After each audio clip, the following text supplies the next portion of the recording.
आम्ही बनवणार आहोत भेळ. तसेच घेतले आम्ही चिवडा आणि घेतलेत मुरमुरे.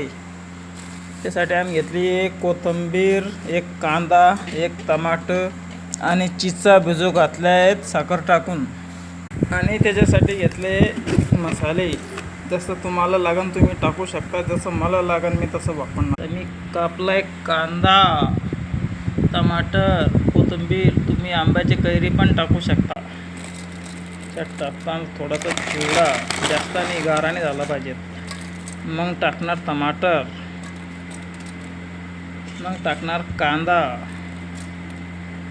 मग कोथिंबीर,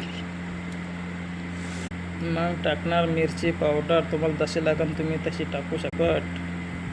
मसाला हलक्या हाताने थोडे मिक्स करून घेतोय. कमेंटमध्ये सांगा, लाईक करा, फॉलो करा.